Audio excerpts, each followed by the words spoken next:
जंगल बिल्कुल खामोश था। पुराने पेड़ जैसे आसमान को छू रहे थे। उनकी टेढ़ी मेढ़ी शाखाओं ने सूरज को ढक रखा था। हवा भारी और स्थिर थी। इसी भूले बिसरे जंगल में एक गांव बसा था। कुदरत ने इसे फिर से अपना लिया था। यह अपने पहले वाले रूप का एक भूत बन गया था। घर बेलों के नीचे दब गए थे। सूखे पत्तों के नीचे गलियां गायब हो गई थी। उस जगह पर एक अजीब सी खामोशी छाई हुई थी, मानो गांव खुद अपनी सांस रोक रहा हो, इंतजार कर रहा हो, देख रहा हो। यह गांव सिर्फ भुला हुआ नहीं था, यह श्रापित था। काले जादू और बदले की आत्माओं की कहानियों ने लोगों को दूर रखा। जो अंदर जाने की हिम्मत करते थे वो कभी वापस नहीं लौटे। लेकिन कहानियों में एक बात होती है, वो साहसी लोगों को अपनी ओर खींचती है। अनजाने में वे जल्द ही गांव की डरावनी प्रतिष्ठा के पीछे का सच जानेंगे। अयान, रिया, करण और समीर अविभाज्य थे। रोमांच की प्यास से बंधे वे जहां भी हो सके रोमांच ढूंढते थे। पुराने नक्शे, खंडहर इमारतें और भूली हुई कहानियां उनके खेल का मैदान थे। वे अंधविश्वास का मजाक उड़ाते थे। डर एक चुनौती थी जिसका उन्होंने डटकर सामना किया। जब उन्होंने श्रापित गांव की कहानी सुनी तो वे जानते थे कि उन्हें इसे खुद देखना होगा। अयान, जो उनका लीडर था, आत्मविश्वास से भरा था। रिया, जो व्यवहारिक थी, उन्हें जमीन से जोड़े रखती थी। करण, जो टेक्निकल था, उनकी हर हरकत को रिकॉर्ड करता था। समीर, जो शक्की स्वभाव का था, मजाकिया माहौल बनाए रखता था। साथ मिलकर उन्होंने अनजान के खिलाफ एक मोर्चा बनाया। उन्हें क्या पता था कि उनके इस बंधन की परीक्षा पहले जैसी कभी नहीं होगी। जंगल ने खुली बाहों से उनका स्वागत किया। सूर्य की रोशनी घने पेड़ों के बीच से मुश्किल से निकल पा रही थी। परछाइयां उनके चारों ओर नाच रही थीं। परिचित आकृतियों को डरावने रूप में बदल रही थीं। हवा ठंडी हो गई, गीली मिट्टी और सड़न की गंध से भारी। वे जितना आगे बढ़ते गए माहौल उतना ही दमनकारी होता गया। रास्ता खतरनाक था, सालों की उपेक्षा से निगल लिया गया था। कांटों ने उनके कपड़े फाड़ दिए, टहनियां उनके पैरों के नीचे टूट गईं। खामोशी को तोड़ने वाली सिर्फ उनकी सांसें और अनदेखी चिड़ियों की चीखें थीं। एक बेचैनी उनके दिलों में रेंगने लगी। कोई उन्हें देख रहा था, लेकिन वे आगे बढ़ते रहे। उनकी जिज्ञासा उनके डर पर भारी पड़ रही थी।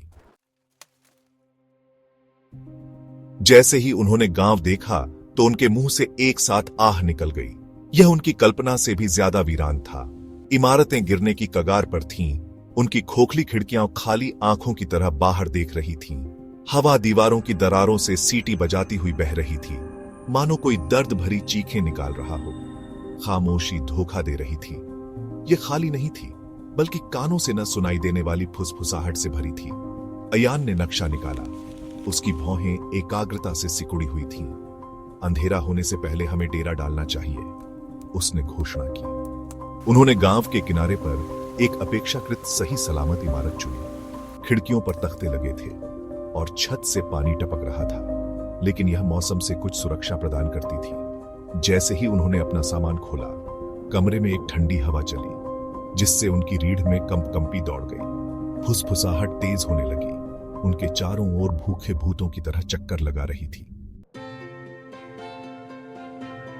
भाग 5, चमकता कुआं।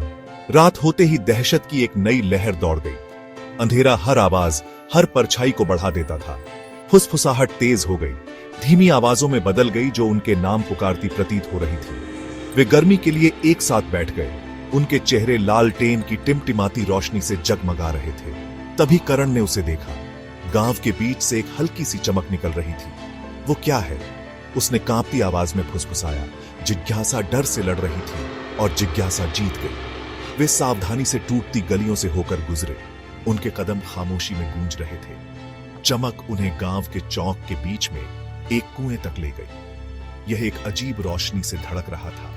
चारों ओर लंबी नाचती हुई परछाइयां डाल रहा था। जैसे जैसे वे पास आते गए, वे अंदर से एक धीमी गुनगुनाहट की आवाज सुन सकते थे।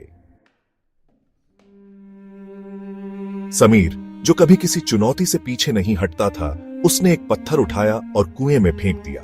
गुनगुनाहट तेज हो गई, एक खून जमा देने वाली चीख में बदल गई। चमक तेज हो गई, गांव को एक भयानक सफेद रोशनी में नहला दिया। फिर कुएं से एक आकृति उठी। ये एक औरत थी। उसकी लंबी सफेद पोशाक उसके चारों ओर कफन की तरह लहरा रही थी। उसका चेहरा लंबे रेशमी बालों से ढका हुआ था, लेकिन वे उसकी आंखों में नफरत की चमक देख सकते थे। डर ने उन्हें ऐसी गति दी जो उन्हें पता ही नहीं थी कि उनके पास है। वे मुड़े और भागे, उनके दिल उनकी छाती में धड़क रहे थे। औरत की हंसी उनके पीछे गूंज रही थी, एक खौफनाक आवाज जो उनके दिमाग पर चंगुल मारती हुई प्रतीत हो रही थी। उन्होंने पीछे मुड़कर देखने की हिम्मत नहीं की, उन्हें जरूरत नहीं थी। वे उसकी मौजूदगी को अपने करीब महसूस कर सकते थे। गांव खुद उनके खिलाफ साजिश करता हुआ प्रतीत हो रहा था। जिन रास्तों पर उन्होंने कसम खाई थी कि वे गए थे, वे बंद गलियों में ले गए। परिचित जगहें गायब हो गईं और अलग अलग जगहों पर फिर से प्रकट हुईं। घर उन पर दबाव डाल रहे थे। उनकी खिड़कियां आरोप लगाने वाली आंखों की तरह थी। भूतिया औरत उनके साथ खेल रही थी। उसकी हंसी भूल भुलैया जैसी गलियों में गूंज रही थी। वे पूरी तरह से खो गए थे। घबराहट उन्हें निगलने की धमकी दे रही थी, लेकिन अय्यान ने अपनी छाती में कंपन के बावजूद अपनी दृढ़ आवाज में उन्हें रैली की। हमें साथ रहना होगा, वह चिल्लाया। हमें अलग नहीं होने दे सकते। वे लड़खड़ा गए और गिर गए। उनके कपड़े फट गए, उनके फेफड़े जल रहे थे, लेकिन उन्होंने हार नहीं मानी। वे नहीं मान सकते थे जब तक वह खौफनाक हंसी उनके हर कदम का पीछा कर रही थी। जब उन्हें लगा कि सारी उम्मीद खत्म हो गई है, तो उन्होंने उसे देखा। पेड़ों में एक दरार, दमनकारी अंधेरे से कटती हुई चांदनी की एक किरण। नए दृढ़ संकल्प के साथ वे आगे बढ़े। उनके पैर जल रहे थे, उनके फेफड़े हवा के लिए चिल्ला रहे थे। वे जंगल से बाहर निकल गए, कोमल धरती पर गिर पड़े, हांफते हुए। वे आजाद थे। वे वहां लेटे हुए नहीं बोले, अपनी सांसें पकड़ रहे थे। उनके शरीर थकान और दहशत से कांप रहे थे। जंगल उनके पीछे अंधेरा और खामोश था, लेकिन चांदनी से जगमगाते मैदान की सुरक्षा में भी वे इस एहसास को दूर नहीं कर सके कि उन्हें देखा जा रहा है। गांव ने उन्हें जाने दिया था, लेकिन वह उन्हें नहीं भूला था। उन्होंने उस रात के बारे में फिर कभी बात नहीं की, लेकिन अनुभव ने उन्हें बदल दिया। सफेद कपड़ों वाली औरत की हंसी उनके सपनों में आती रही। बदलते गांव की याद ने उनकी रीढ़ में कंपी दौड़ा दी।